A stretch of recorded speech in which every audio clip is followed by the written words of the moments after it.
Égoïsme. Ils ont travaillé pour eux-mêmes, pour leur famille, mais ils n'ont pas travaillé pour le pays.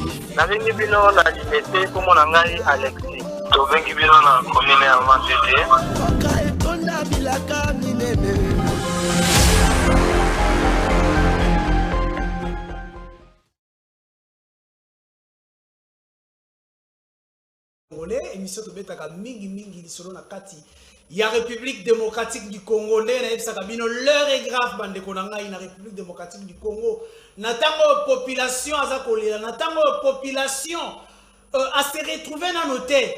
Les hommes politiques se retrouvent, les hommes politiques roulent carrosse, les hommes politiques fêtent. Lorsqu'il y a encore la guerre à l'est de la République, les Kinois sont en train de fêter bande konanga na mituna ratozali na mboka nini. Est-ce que nzoto ya moto soki loboko ezali na passe monoko ekoseka motuna monene yango wana bande konanga émission du peuple bandi benga ba bazali libanda bakota la banda pour le rendez-vous de 18h ezali déjà wana somba unité oyebi ete na fongolela rabino téléphone les numéros sont là na gauche na ngai obenga olobela mboka na yo naebisaka bino ete soki bozali kolobela mboka na bino te naebisaka bino so bolobeli mboka te elobi bozwi mboka oyo bokabi yango na maboko ya bapoliticiens. Et qu'est-ce qu'ils vont faire de ce pays?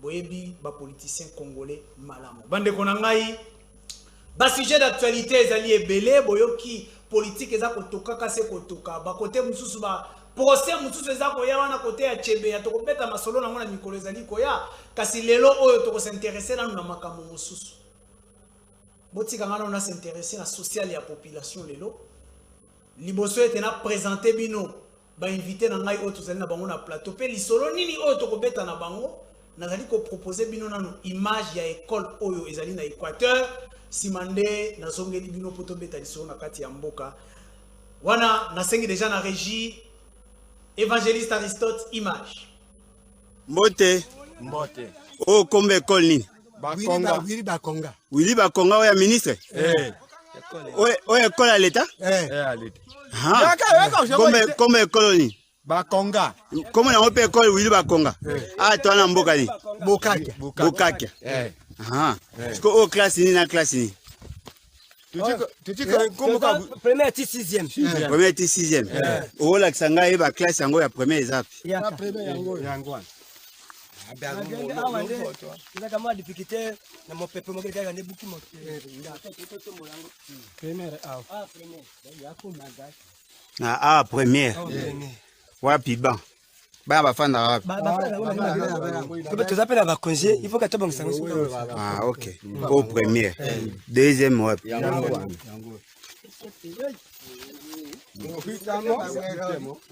Deuxième yango.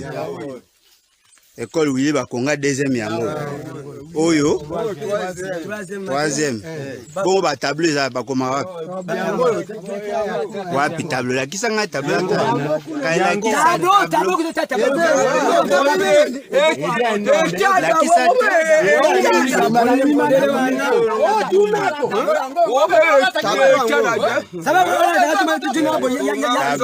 wana troisième. Oh siko wapi. Ah quatrième. Tableau yango.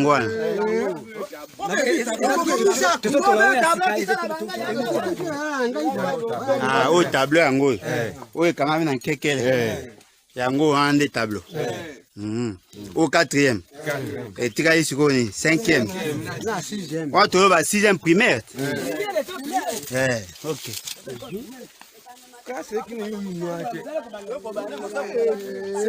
Cinquième yango. Oh to mono nde baban. Yango baban. Ah OK. Oh cinquième, sixième yango kuna. Yango.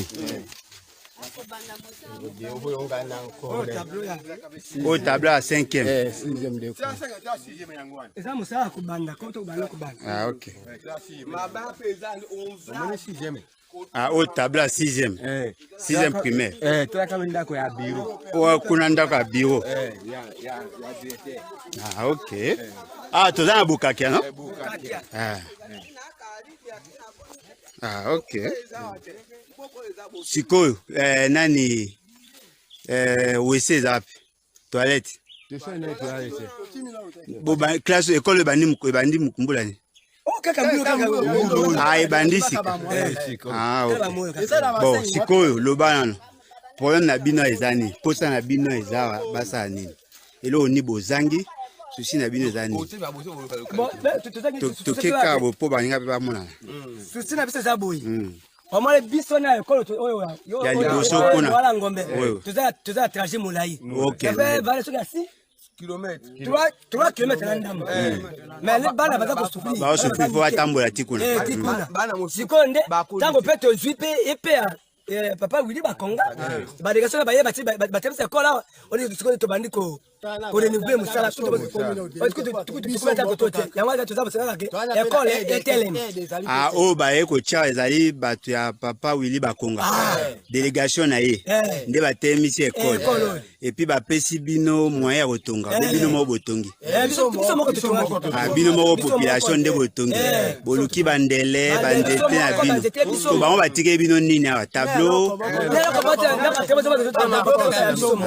Donc nde la so ba batangi mo mbulo oyo ba kosala tenafep.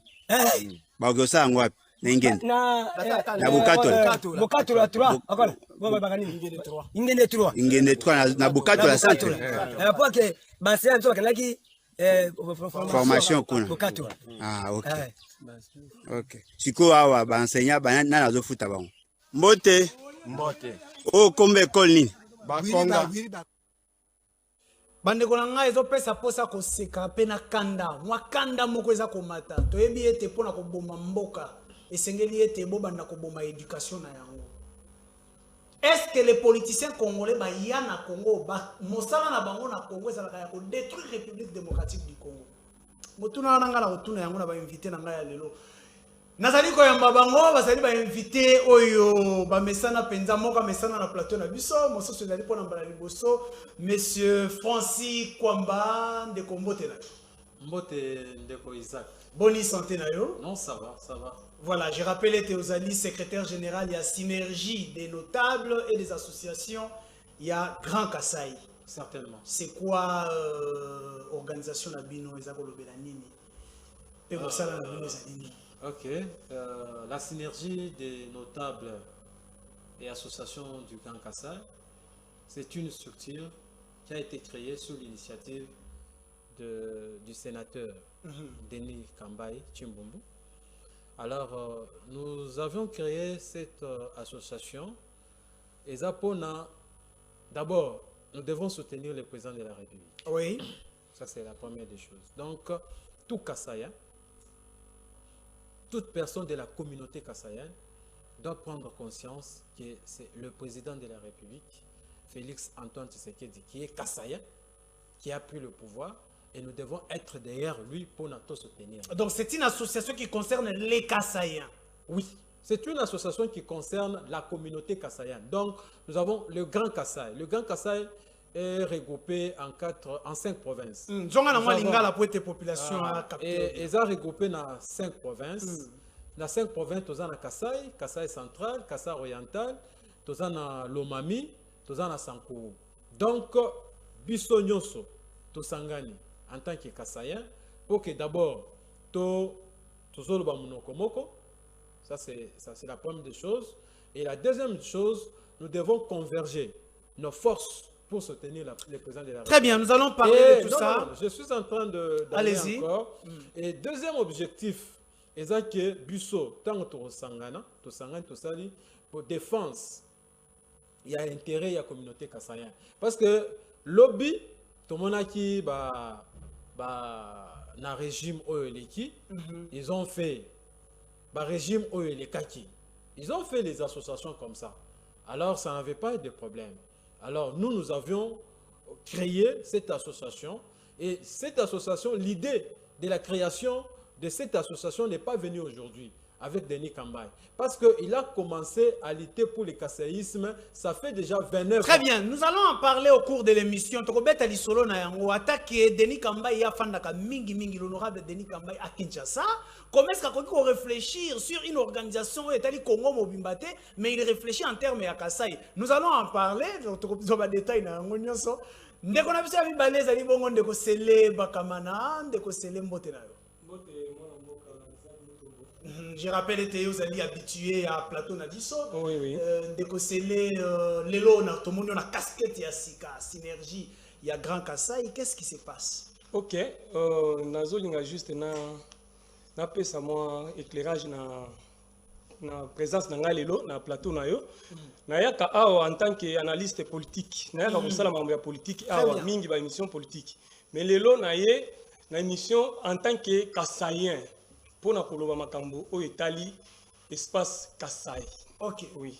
De yango moni biso raison yango wana awa liboso ya ba TV. Voilà. Olobela Grand Kassai, kasi nazali ko poser au motuna moko na okinde ko lobi était le président de la République et du Grand Kassai.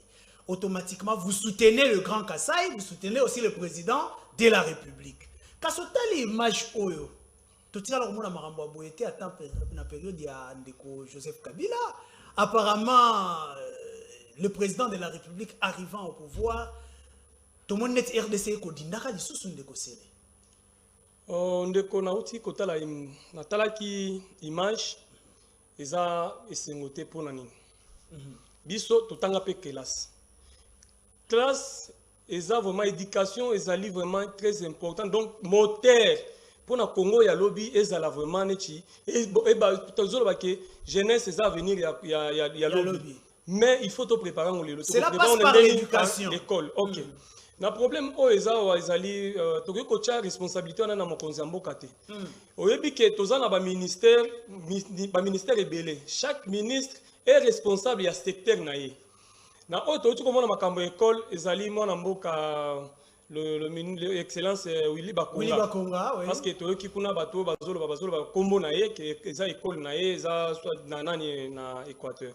Obiso toki ko loba ezaki il faut mokonzi mboka zana na musala ebele ya kosala makambo ya boye fo mingi ko beta sete. Mais toyebi que école wana bakobongisa bakosala parce que ça parmi ba priorité ya mokonzi mboka éducation vraiment ezana na première place. Très bien. Oui. Ndeko Sele, Ndeko Francis, vous avez aussi visualisé ces images. Au moins, comment est-ce que la population a collé là? Ces enfants qui étudient dans ces conditions-là sont des enfants congolais. Ce sont ces enfants-là qui viendront diriger la République démocratique du Congo. Mais cela s'est fait pendant que moi, na Grand Kassai, azana tête ya mboka. Bon, Ndeko Isaac, ils a pas mingi. Parce que moi, en tant qu'intellectuel, je ne pouvais pas, quand j'ai vu des histoires comme ça, maï est une mission. Très bien. Parce que, Biloko Oyo, ça, vous êtes en train de parler, mettre ça sur les dos du président de la République. Non. Vous voyez, le président de la République ne peut pas tout seul faire. C'est-à-dire à responsabiliser dans chaque secteur, chaque ministre. Yoza pour l'éducation, yoza pour la santé, yoza pour la boye. Pour que le ministre puisse prendre sa responsabilité en tant que chef d'un secteur. Alors, ce qui peut-être que l'image que non, c'est pour nuire au président de la République, mais Azobiko ça va. Peut-être que non, Ezali, Ekon, Azos, Talabino, Tala, président de la République, mais ça c'est une façon de ternir l'image du président de la République. Alors, il doit prendre les responsabilités en tant que... Et qu'est-ce que vous faites au niveau de votre synergie pour laver l'image du président de la République qui est l'un de vôtres? Alors, ce que nous sommes en train de faire, c'est ce que nous sommes en train de parler aujourd'hui. On a connu que le président de la République ne peut jamais tolérer de telles bêtises. Okay. Parce que tu peux faire au nom du président, sans chaque nom, tu vas salir le président. Mais tu es en train de te salir.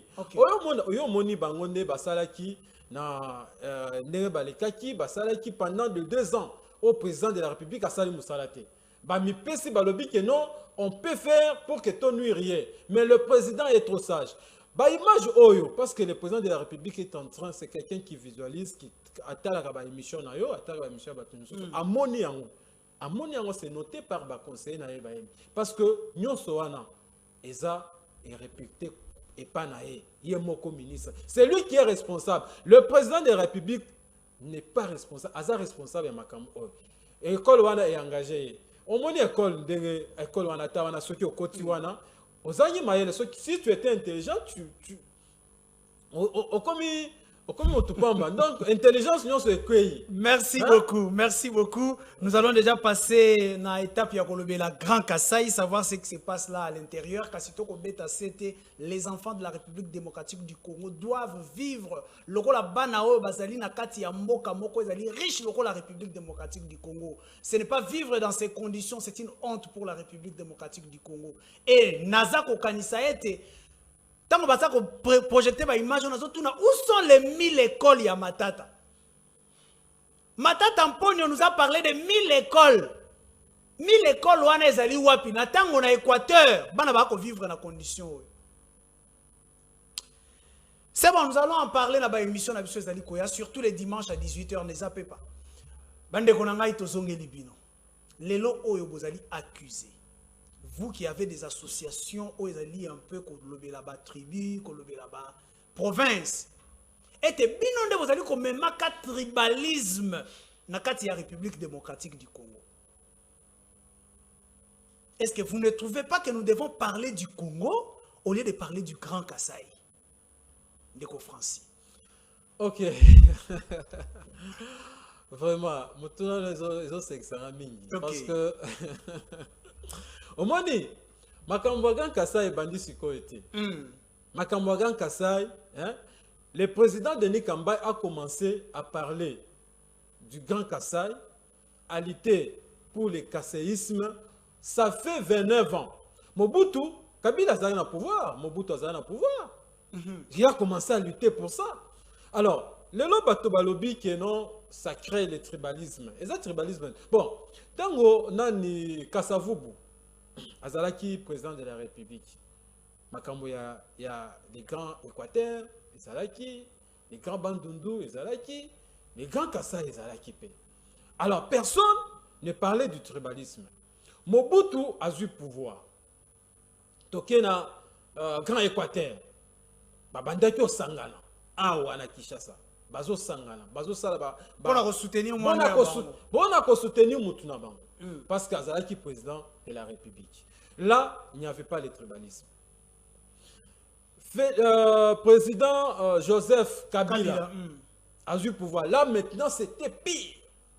Parce que donc, il a même fait de sorte que les Grands Katanga soient aujourd'hui parmi les villes ou bien les provinces du Grand Katanga. Aujourd'hui, ce sont les provinces qui sont bien construites aujourd'hui. Hein? Bien équipées, bien construites. Parce que Mangonyo c'est Bandakyo Kita et pas na Bango. Et Bando Kita pas na Bango. Babando Sangana Awa. Balobi Grand Kassai, Balikiti na RTNC. Balobi Grand Katanga. Il n'y avait pas le tribalisme en ce temps-là. Mais tant au Kambaï a commencé, quand pendant la période de Kabila, Aza Kaka président à Grand Kassai, Azu ministère. Abando le Bela, Grand Kassai. Il n'y avait pas le tribalisme. Là, Babando pointait parce qu'on l'utilisait même pour ça. Parce qu'aujourd'hui, ceux qui Kambaï Azouaki ministère, ils allaient parce que Azalaki président à Grand Kassai, il faut batobaye bango. Ceux qui Kambaï Azouaki Azala gouverneur, il y a province à Kassai central parce qu'il était président. Les Azalaki na casquette il y a président à Grand Kassai. Parce que tant Babando Salango, tribalisme ils allaient quitter. Mais aujourd'hui, parce que le président de la République, Félix Antoine Tshilombo, Azar président de la République, il est du Kassai, tribalisme.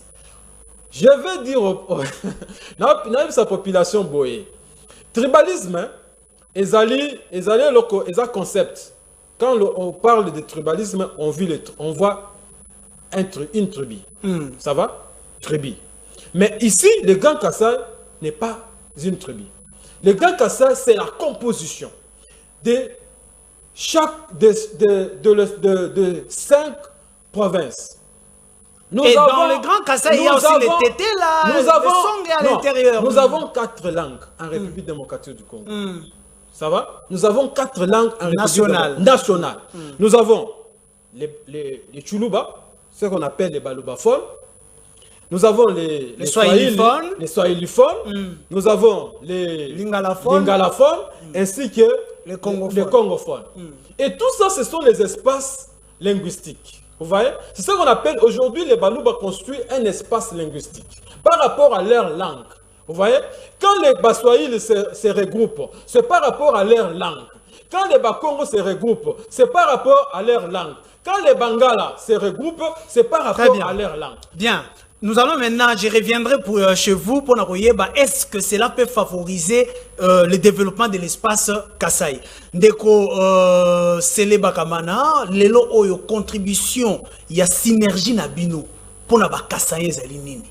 Parce que tozo kapé kuna na Kasaï, pauvreté zali kaka na Kasaï pendant que ba Kasaï bazo soit pouvoir, ba ministre, ba député et tout, il y a toujours la misère chez les Kasaïens.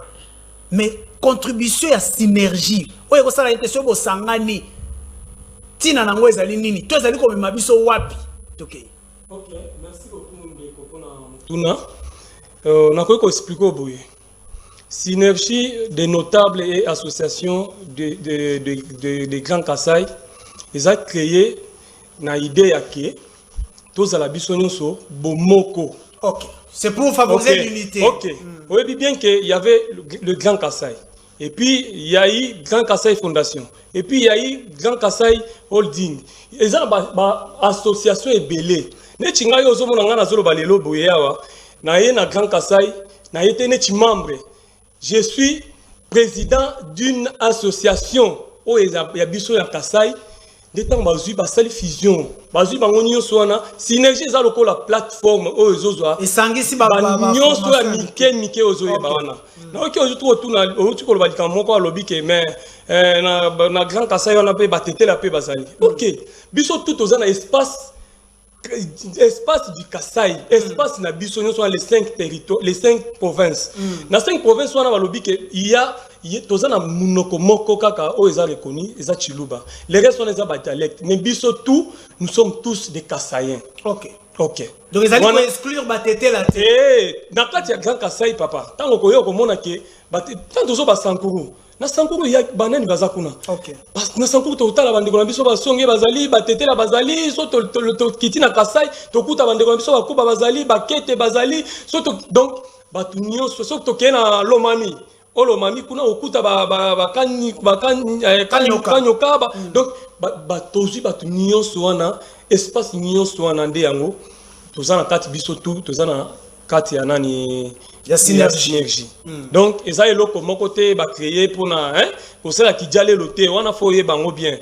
Denis Kambai a lité ça fait des années donc jeunesse na ye mobimba alekisi yango kana makambo ya parce que azamuto o azakana amour ya province na ye. OK. Les lorsque batio devant la population, nengozawana nazo ebisota la caméra déjà. Olobana bakasayen. Pourquoi ils doivent soutenir synergie ya Grand Kasaï? OK. Ba soutenir bino pona nini? Intérêt à Kasaï kuna ezali nini? OK. Na koloba boye. Soki lelo tozui eza mingi tango président national ya Grand Kasaï ya synergie aloba mingi aloba makambo ya likelemba. Bato mosusu bamona neti azo sala baje. Tozui président ya Mukongo asali mandat na EP eleki. Tozui ya Mungala asali ya mandat na eleki. Tozui ya Muswahili asali mandat na eleki. Lelo tozui o ya Kasaïen. Pourquoi biso ba Kasaïen toko ko soutenir yete? OK. Wana eza vraiment raison ya liboso o tozala biso tout bloc. Tous ensemble, tous à liloba moko, tokoki kokende to solo na mokonza mboka te. Biso pe toyena ba projet na biso parce que grand nani synergie ezaka kate ke ne to leki na TV bot. Non, il y a des projets, tous en plan d'action pour na 2021-2022. Oyo tokosala pe tokostenga pe ba nani ba financement pe koko mona nango biso mo pe toko financer pe parce que on est aussi capable. Ozomona bakasayen pe baza pe o ya ba mwa biloko baza na ba poche milai bazali o ba ko chape ba moyen na bango moko anje to sunga juste pour na accomplir vision ya chef de l'état biso tozana pour na ko soutenir vision ya mokonzi ya mboka et puis toza sima ya mokonzi ya mboka biso nyonso na ko yebisa bandeko na biso nyonso misusu bakasayen baza na distraction misusu pe ba misusu pe ozama ate ba biloko na bino wana ba makambo na bino wana non eza makambo ya tribalisme te awa eza ke ngana za kasayen. Parce que je suis Kasaïen, je soutenir mon konzambo Kasaïen, des commis tribalisme. Non. On a vraiment non. Très bien. La Kieba qui était dans Oyambabino Lelo, dans la image où il y a président de la République. Ndeko Aristote Kavassa a proposé le président de la République Simandé Nazongeli Bandeko Nangai sur le plateau. Ouais, na moi on voit moi buni ngakulato donc misambi kwa bu walo tena ngakula bikolato ani bingi ngenza kabia na bitamba kumwene kato ndindo balusa ba pamwa ba kadi chini so kwamba njani menja nyonso matumanu kukasai kweto walo ko kikumbu mujinga bwa kubangila carrière politique kani pambelu pamu.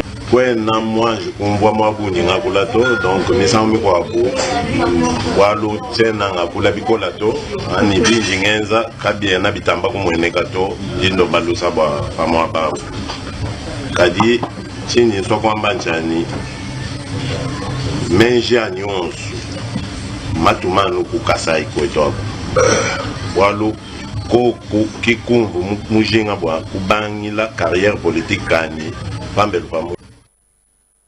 Voilà, le président de la République, Ndeko Félix Antoine Tshisekedi Tshilombo, boyo qui est beta langue oyo bino vous allez le défendre devant la caméra nangai, devant le micro nangai.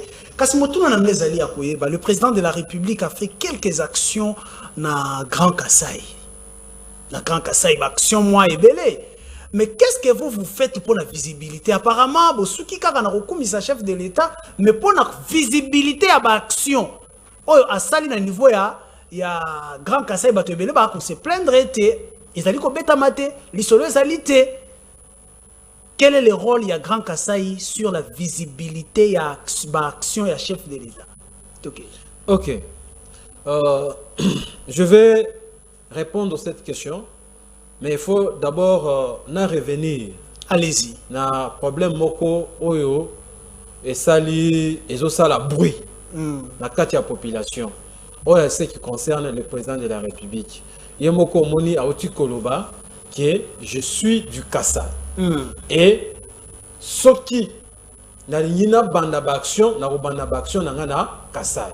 Il est du Kassai et il a été voté à 98%. Sur toute l'étendue de la République démocratique du Congo, 98% espace Grand Kassai. Donc c'est quelqu'un qui a été soutenu et qui continue à être soutenu par Congolais Nyonso ya Kassai. Alors, pendant que nous avons au lobby, tout ça la visibilité n'a été. Mais je veux vous rappeler que peut-être que Oyeba quitté, mais je veux vous informer que mes mots Oyo, les parlementaires, donc les députés nationaux, ainsi que provinciaux, il y a espace, députés nationaux, provinciaux, sénateurs, il y a espace Grand Kassai. Mais moi, qui n'a que déposé, et pas il y a chef de l'État, avec la délégation, à la tête, Sami Badibanga, rapporteur Denis Kambaye, et là qui œuvre, il y a synergie. Ok. Et là qui œuvre synergie. Parce que c'est nous qui avons élaboré ces projets, nous avons élaboré ces programmes, Toké Nango, Toké on a mémo, Toké Kopé sa président de la République. Aujourd'hui, la réalisation est au Salema.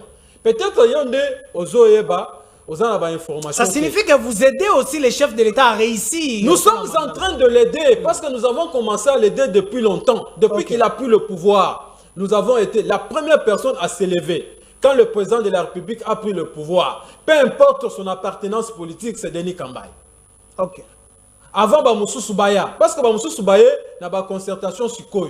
Consultation, Bamoussou Soubaya sur quoi, Bamoussou Bazoya. Mais la personne, Oyo, Abandaki, qui soutenait le président de la République, de la prise de pouvoir. D'ailleurs, au moment où le président, dans la cérémonie, il y a prestation de serment. Et là, comme il a dit, président Denis Kambaye, c'est quelqu'un qui a pleuré.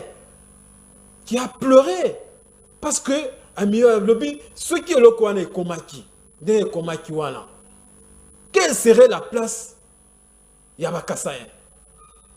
Quelle serait la place? Parce que vous savez que les Kassaïens, ce sont des personnes qui sont marginalisées. Ma grande question est de savoir, est-ce que Là, vous n'avez pas répondu à ma question. Je suis en train de répondre. Ah, je vais vous aider à les répondre alors. Ok. Est-ce que vous êtes là seulement pour soutenir les chefs de l'État ou vous l'aidez aussi à réussir? Nous sommes en train de l'aider à réussir son mandat. Nous sommes en train de l'aider. Par quel moyen? Par le moyen. Nous sommes en train de parler. Nous sommes en train de lui apporter. Quand réussir les mandats, c'est lui apporter les projets. Ok? Nous avons apporté les projets et les projets qui sont en train d'être exécutés. Vous avez suivi monsieur Marcelin quand le président de la République est parti en Égypte. Les budgets qui sont alloués pour les Grands Kassai. Vous voyez? C'est parmi, si vous voyez les projets là, qui doivent être exécutés, c'est parmi les projets que l'espace Grand Kassai ou bien la synergie a apporté auprès du président de la République. Malheureusement, je n'ai pas apporté la copie de notre mémo qui a été déposée auprès du président de la République. Mais quand vous regardez les réalisations qui sont en train d'être faites, c'est nous qui avons participé parce que nous l'avons aidé. Très bien. Merci. Ndeko Sele, Oyokin Ndeko Koloba, je crois qu'on compléter si vous voulez rebondir là-dessus. Kasi Nangambo na yo motune zali ya koyeba. Aujourd'hui, on accuse les Kassaïens, ceux qui sont de l'espace Kassai, de trahison. Joseph Kabila vous a fait confiance. Plus personnellement, Ndeko Denis Kambaye. Mais lorsque Denis Kambaye a comprendre était Kabila est parti, Tshisekedi Aye, il est de même province que moi. Allez, Denis Kambaye a lâché Kabila pour aider son frère. Est-ce que ce n'est pas de la trahison ça? Mon question est tournée. Dans un monde il y a trahison et pour nani Joseph Ndeko, moi le président, l'ancien président de la RDC. Ok. Sauf qui l'ancien président a salaki tout pour que mon amboka le sénateur Denis Kambaye au biso to bengaka international. Ce qui a poussé qui est pembeni nae pour amonaki que derrière lui il y a le gens et puis il y a que Moutou et Zosala. Ok. Denis Kambaye a bandi ko sala a commis président yaba Kassaïen le loté. Donc ils ont faveur. Mais ils ont faveur. A pour ça qui est pembeni pour mon déjà que non comme nazolinga ils ont batunion sur bicolonie sur ba province sur quand même je peux maîtriser to coopérer. Mais pour na coopérer na ba Kassaïen qu'est-ce que je peux faire da pour ça qui est pembeni. Pour mon déjà depuis Kalazai toujours président Grand Kassai. Même quand il travaille avec le président de l'ancien président Azaleki Kaka, président de Grand Kassai. Ata les lopé, Azakaka président de Grand Kassai. Nana zomona eloko mo ya trahison ezawanate. Par exemple, Moussala ne asalaka. Déjà amoni que non, OK. Ngai na zoboko la bana na o bana na ngai. Parce que na minute oyo yende papa yende maman na biso ba Kassaïen na minute oyo. Amoni que moko ya bana oyo ya ngai ba matisiye akomi mokonzi ya mboka. Papa ata ozandoki. Ce qui est le président, le sénateur Denis Kambaye, ils allaient flatterie. Flatter pour Nani parce qu'il est déjà papa. Il faut que Nani CV à Moutou. Ok. Ancien ministre, ancien gouverneur, et puis Azapé sénateur, Azana Mamakamuni Asalaka. Akoko Zangelo Kakoliate. Akoiko vraiment n'est pas flatteur, ils juste abolingo wana ya Kasai wana. Non, je vais soutenir mon frère. C'est le sang qui parle. C'est le sang qui agit. Denis Kambaye, le président. Voilà. Alors, Bandeko Nangaï, tu allez continuer l'émission Nangaï. La Sakabino était au Union Italie, République démocratique du Congo. Nakangaka misote, na la liste moko ya kofongola moso so ya okanga. So toyoki synergie du Grand Kassai. Todo ke nekota la qu'est-ce qui se mijote là-bas? Nini yo bazali ko sala na kati kasi lelo oyo motuna monene ça c'est nazo kotuna mingi secrétaire général motuna na ngai ezali ya koyeba soki bandeko bangi ba intégrer Grand Kassai synergie na bino que faut-il faire parce qu'il y a beaucoup d'organisations il y a Kassai ou ezana libanda s'il faut lelo ba kota Grand Kassai quelle est la procédure la démarche c'est quoi? OK. Procédure d'abord na siège, le siège est où? Nous sommes sur Omekongo 47 derrière Pain Victoire na Beauvant dans la commune à Lingwala. Donc, côté à Palais du Peuple. C'est là où se trouve notre siège. Donc, les adhésions... Donc, les alliés, organisation à Balabala, Théo, ils ont la mallette. Non, nous ne sommes pas comme les autres. Bamusouana, hein? Bamusouana. Les Bamusouso, Bazo, parce que ngana yoka pe qui se dégodeni kambai et l'autre on peut y a grand kasa et kenda nango déjà non, ça ce sont les usurpateurs. OK. Vous voyez? Les grands Kassai, oyo a bandi makambo ya grand Kassa eza Denis Kamba.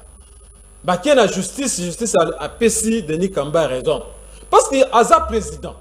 Bino bocha qui était bolobi que non boya bolongola e. Bolongola quel pouvoir? Parce que yé moko ezaki président. OK?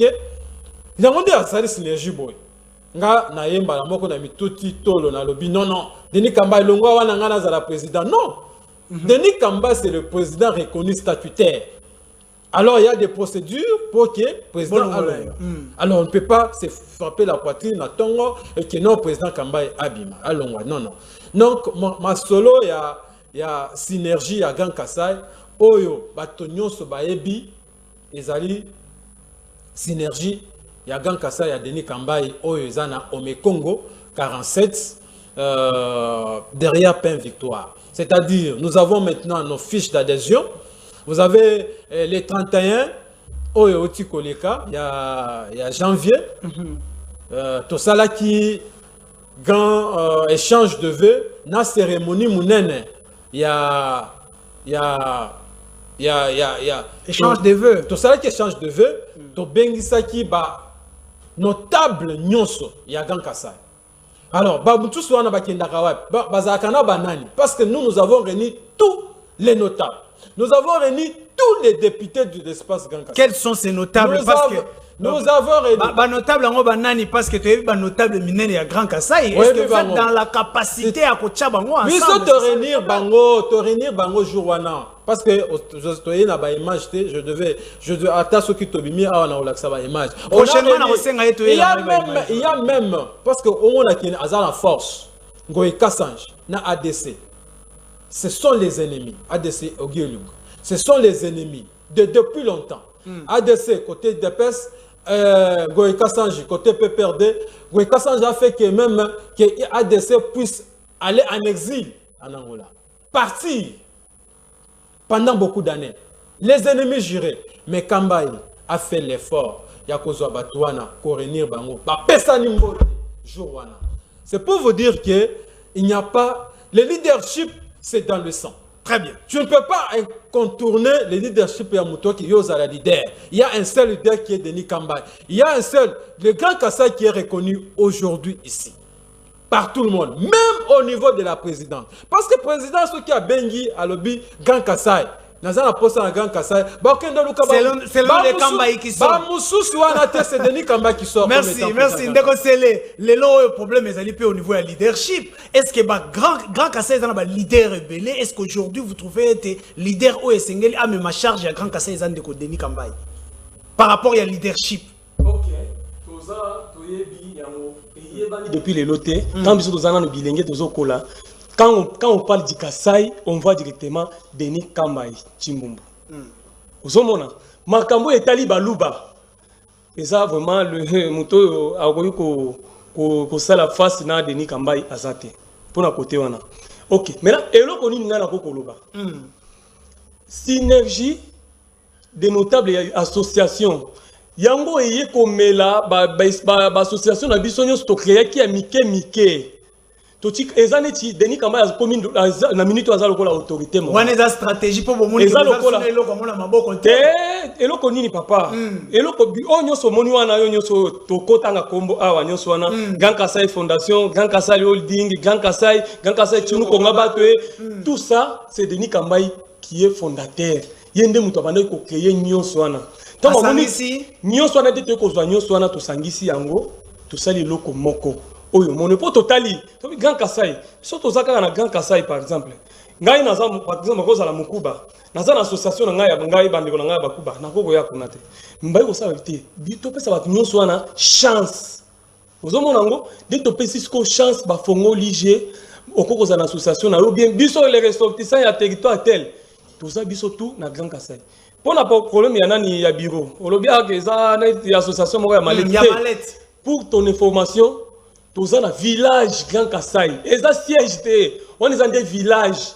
Kuna to vivaka neti na mboka nde tozalaka olinyolia biloko na biso ya mboka donc kuna tozana comportement ya mboka nde tozaka na mboka na village na biso tozana kati ya Kinshasa na lingua la juste na sima pe Victoire na avenue Mekongo numéro 47 eza village parce que chaque week-end banzembo ya biso ya Kasai et bayemba kuna ba musicien na biso bayebi parce bayemba kuna donc tosanganaka tosepelaka ba week-end nyonso motuna pesa aller oyeba est-ce que les chrétiens doivent venir là-bas pourquoi pas. Les arbres pour l'école terre religion terre. Moni synergie. Donc faut na pesa nanu, na pesa lumière na likambwana. Pour pas tout mususu ba komona te ngai peut-être na za côté ngambo koto yo bango bazala ki ngambo kuna non. Makambo ya Grand Kassai etali makambo ya politique te. Oza la partie politique oza na pouvoir, oza na opposition, biloko wana eza kuna te. Kuna toyebi que je suis Kassaïen mais la politique na sala makambo ya ngai. Toye kuna na yebi que je suis Kassaïen mais je suis témoin de Jéhovah. Ozo mona ndenge ezaka te ke nani Grand Kassai ezaka kapona biso ba musulman ba catholique ba koko ya tete il y a des catholiques il y a bakambo o naza pouvoir naza bo biso tout en tant que Kassaïen kuna to yaka en tant que ba Kassaïen c'est pourquoi moni lelo na ye na lati teni peut-être retourna ngake mais yo yaka obeta monoko pona intel mais lelo komo kumisa nazo kumisa o en tant que le président de tous les Kassaïens. OK ah on a été makambo kaka o etali makambo ya baluba ngoko lo bango bongo ya ba Kassaïen. Alors, je crois que comme Kende Penza ko chité Nathan tozali ko chité na ko pesa na CG Maloba au tali caméra au lobby na bato nyonso ya espace Kassai Grand Kassai au convaincre bango ete sengeli bakota Grand Kassai et ba intérêt na bango ezali nini. Tokei. Oui, merci beaucoup monsieur Isaac Mutombo pour la parole.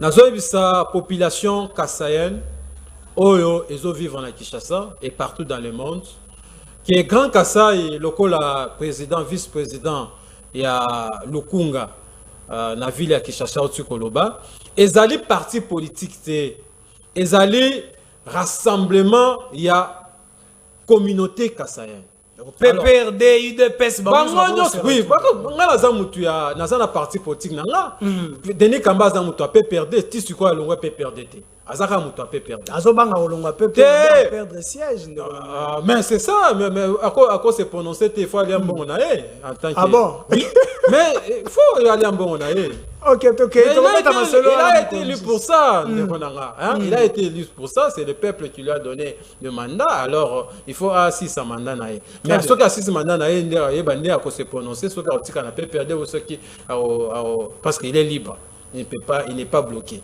dans le population qui est espace Grand Kassai ezali synergie de notables associations ezali ils ont regroupé ba notable ba homme politique nyonso ya espace Grand Kassai boya bolanda bato bazo critiquer bisoté basali bango pe eloko tozo sala oyo bango pe basali même Jésus-Christ n'a pas nié ses origines alors Félix a connu sunga ina zwata appel moko simande tokata émission parce que comme pendant la souka allons de compétition oh là là je crois de quoi kei tonga tozwa de moko je crois te conclure pendant parce que non je vais la conclure boy na linga conclure boy la caméraman so nga na kende na moi lomba parce que conclure tozwa appel moko ka conclure na lobby boy Jésus-Christ n'a pas nié ses origines. Allô allô ndeko bengi biso api kombo nani na bengi depuis commune ya Kinshasa oui nalingaki naloba boye oui ndeko na ngai bato oyo bazali ko représenter Grand Kassai nde bato oyo banyokoli Kassai bambula oyo eleki Denis Kambai azalaki gouverneur ya Kana mais affaire souffre bakanagere toyebi ndenge adirige Kana ngoni Kassai kuti komona wanenga maltraité bandeko na ye bakasaya lobo oyo bakoloba badefendre nini bakoloba basoutenir nini bapesaki bango chance badirige baprovince na bango bandeko na bango bazanga biloko ya kolia te bandeko na bango bazanga esika ya kolala te mais ce sont des gens qui ont fait souffrir les Kassayens et ils vont nous dire ils vont nous réunir autour ya synergie mpona kosala nini aussi longtemps bazaki chance wana ya kokamba biso bakoki te en tout cas batika koflate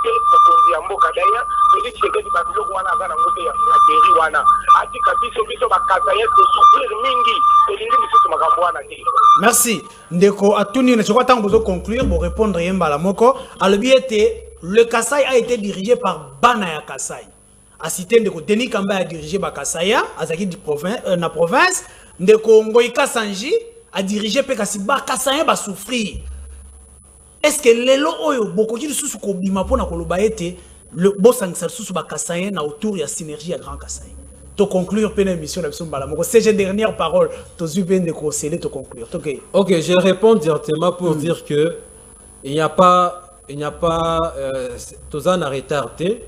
Nous pouvons nous rattraper parce que Denis Kamba étant au Kendaki co-dirigé Kasaï central, Azalaki na mission nae organisation des élections, étant au Komaki président et gouverneur.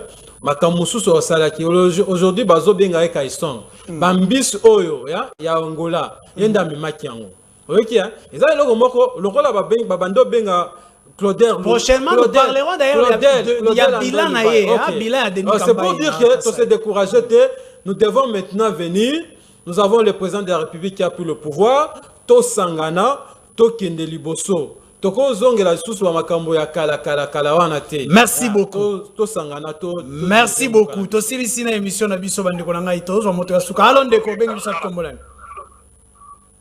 oui, allons de Konanga Bengi wapi Kombolin. La Bengi bino à partir à Yolo. Oui, de Konanga réaction na bezani. Bon, naza ko regretter na bande ko wana puisque magabaza ko loba isa option ngana za a fonctionner à l'examen de vous. Mais toza ko souffrir nenge a mokete. Depuis ndeko a konti a komi président toza ko zwata avantage mon côté. Kaka ba discours belé na ko tobina ko ba mettre Kolanda. Merci beaucoup ndeko nangai. Wana je crois ndeko alobeli beaucoup plus le président de la République ndeko sele to conclure na émission na biso to suki wana. OK, na ko répondre na quelques secondes. OK, nazo répondre ndeko ya uti ko loba mambo ya Denis Kambai. Le sénateur Denis Kambai a dirigé la province du Kassai central pendant 2 ans. Pendant une année, il avait une mission. Moi, je suis du Kassai central. Pas si on est allé à Nabiso Batoazo Koufa chaque jour. Ce qui n'était pour Denis Kambai, qui n'a pas été Kanangate. Avec phénomène comme on Sapo. Quand Denis Kambai a commis na Kassai, a commis na Kananga, nde Makambouana, yemo a tchaki vina en danger. A Keiti na Bamboka Luki Moinini, en tant que rassembleur de Kasaye, a Sangisi Batunyo soit un mona Kimi Kotani na Kananga. Sinon, te Kimi Kota na Kananga, tu vas continuer na Okufa. Donc, il y a un problème à flatterie, ça va nater, Nana Kolo Banabatuke, non, ça fait des années au Denis Kambai, à Lobaka Makamia Chit Katende. Merci. Ok. Si les lots, azo continuer na Koloba Yango, Tozo Sungamo Konzamboka, parce qu'il y a Ayebi Kasaye Nyon Souté quand même. Bisto, dès que tu as la maîtrise à Kassai, tu as peut-être place tel, n'a point tel, tu as un problème tel. Dès que tu as un problème, on a vers le président de la République, c'est ça, moi, c'est ce que je te dis. Merci beaucoup, Bande Konangai. Je crois, émission Nabiso pour la Mokolo Adelo et Suki Awa, mais ce n'est pas la première fois où tu as dit que Bande Konangai a synergie à Grand Kassai. Tu as Tina Mozindo, qu'est-ce qui se prépare pour na Katia Eloko ou à Grand Kassai. Nazomona ba appel na mino ndenge zali kokota. Kasi lelo na ngai to yo kabango penza to betana na masolo ya politique était politique todo kutana déjà le dimanche à 18h. Merci et bye.